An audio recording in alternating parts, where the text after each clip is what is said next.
খুলনায় tank lorry শ্রমিক union নেতা আলী আজিমকে গ্রেফতারের প্রতিবাদে আজও ডিপো থেকে তেল উত্তোলন বন্ধ রেখেছেন শ্রমিকরা। সকাল থেকে তৃতীয় দিনের মতো কর্মবিরতি দিয়ে খালিশপুরে সংগঠনের কার্যালয়ের সামনে অবস্থান নেন আন্দোলনকারীরা।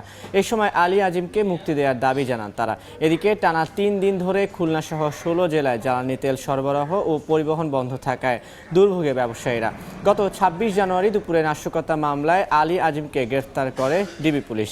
এর প্রতিবাদে এখন পর্যন্ত পদ্মা, মেঘনা, যমুনা ৩টি তেল ডিপো থেকে জ্বালানি তেল উত্তোলন ও পরিবহন বন্ধ রেখেছেন শ্রমিকরা। এ নিয়ে আরও জানাতে খুলনার খালিশপুরে আছেন রিপোর্টার আবদুল্লাহ আল মামুন রুবেল এবং যশোরের মনিহারে আছেন জুয়েল মৃধা। সরাসরি প্রথমে যাচ্ছি রুবেলের কাছে। ডিপো থেকে জ্বালানি তেল উত্তোলন এবং পরিবহন বন্ধ রয়েছে টানা ৩ দিন ধরে। একজন শ্রমিক সংগঠনের নেতাকে গ্রেফতারের প্রতিবাদে এবং তাকে মুক্তির দাবিতে কিন্তু ট্যাঙ্ক লরি শ্রমিক সংগঠন এবং মালিক সংগঠনের পক্ষ থেকে কর্মবিরতি পালন করা হচ্ছে আজ তৃতীয় দিনের মতো। এবং এখানে আমরা দেখছি যে শ্রমিক সংগঠনের যারা নেতৃবৃন্দ রয়েছেন, যারা শ্রমিক সংগঠনের সাথে সম্পৃক্ত, তারা কিন্তু বিভিন্ন তেলের যে ডিপো, সেই ডিপোর সামনে এসে জড়ো হয়েছেন। খুলনার এই যে 3টি তেল ডিপো পদ্মা, মেঘনা, যমুনা, এই 3টি তেল ডিপো থেকে কিন্তু প্রতিটি ডিপো থেকে 70 থেকে 80টি, কোথাও কখনো কখনো 100টি তেলের যে গাড়ি বা ট্যাঙ্ক লরি এটি পরিপূর্ণ হয়ে খুলনা অঞ্চলের 16টি জেলায় কিন্তু বিভিন্ন পাম্পে তেল সরবরাহ করা হয়ে থাকে। তবে গত 3 দিন ধরে এই সরবরাহ বন্ধ হওয়ায় বিভিন্ন স্থানে কিন্তু আমরা দেখেছি জ্বালানি তেলের সংকট ইতিমধ্যে দেখা দিয়েছে। একটু বলে রাখি, এখানকার যিনি সংগঠনের নেতা, শ্রমিক সংগঠনের সাধারণ সম্পাদক আলী আজিম, তাকে গত কয়েকদিন আগে আসলে গ্রেফতার করা হয়। পুলিশ একটি মামলা তাকে গ্রেফতার করে এবং তারপরে পরবর্তীতে আদালতের মাধ্যমে জেল হাজতে প্রেরণ করা হয়েছে। তবে সংগঠনটির নেতৃবৃন্দ বলছেন যে তাকে আসলে হয়রানিমূলক ভাবে এই মামলাটি করা হয়েছে এবং তাকে গ্রেফতার করা হয়েছে এবং তাকে মুক্তির না দিলে তারা যে কর্মবিরতি পালন করছেন এটি আসলে অব্যাহত রাখবে এবং তারা তার মুক্তি না হওয়া পর্যন্ত এই কর্মবিরতি চালিয়ে যাবে।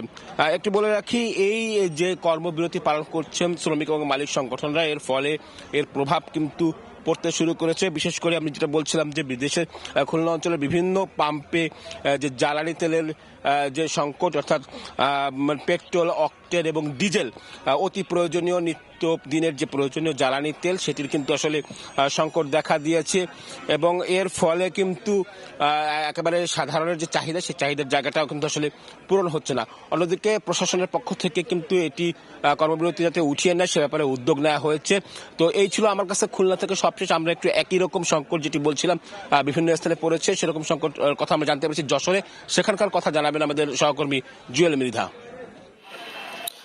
খুলনা থেকে রুবেল যেমনটা বলছিলেন যে ট্যাঙ্ক লরি শ্রমিকদের ধর্মঘট চলছে এবং এই ধর্মঘটের কারণে কিন্তু যশোরের গতকাল থেকে সব ধরনের জ্বালানি তেল আসা বন্ধ হয়ে গেছে এবং পাম্পগুলোতে নতুন করে জ্বালানি তেল রিফিল করা হয়নি, ফলে অধিকাংশ জ্বালানি তেলই শূন্য হয়ে গেছে। আমরা কথা বলেছি জ্বালানি তেল পরিবেশক মালিক সমিতির নেতাদের সাথে। তারা আমাদেরকে জানিয়েছে যে যশোরে 71টি তেল পাম্প রয়েছে, যে তেল পাম্পগুলোতে প্রতিদিনই কিন্তু খুলনার থেকে তেল নিয়ে আসা হয়। কেন, এক একটি তেল পাম্পের ধারণ ক্ষমতা 20 থেকে 30,000 লিটারের মধ্যে, ফলে প্রতিদিন তেল না আনলে আসলে এই সার্ভিসটি দেওয়া সম্ভব হয় না। যেহেতু গতকাল থেকে এই সার্ভিসটি বন্ধ রয়েছে, এই কারণে ইতিমধ্যে 28 থেকে 30টি পাম্প একেবারে কার্যত বন্ধ হয়ে গেছে। এবং আমি এখন যে পাম্পটিতে আছি, যা যশোর শহরের মনিহার এলাকার এই পাম্পটির ধারণ ক্ষমতা হচ্ছে 10,000 লিটার অকটেন, 10,000 লিটার পেট্রোল এবং 15,070 লিটার ডিজেলের। ইতিমধ্যে এই পেট্রোল পাম্পের ডিজেল শূন্য হয়ে গিয়েছে এবং অকটেন এবং পেট্রোল রয়েছে এবং এই পেট্রোল এবং অকটেনের পরিমাণ রয়েছে মাত্র 2,000 লিটার। এখানকার ম্যানেজার আমাদেরকে জানিয়েছেন তারা এখন শুধুমাত্র মোটরসাইকেল এবং সরকারি যানবাহনে তেল দিচ্ছে এবং এই তেলটি সর্বশেষ তারা দুপুর 12টা পর্যন্ত কন্টিনিউ করতে পারবে। 12টার পরে কিন্তু আসলে আর তেল দিতে পারবে না।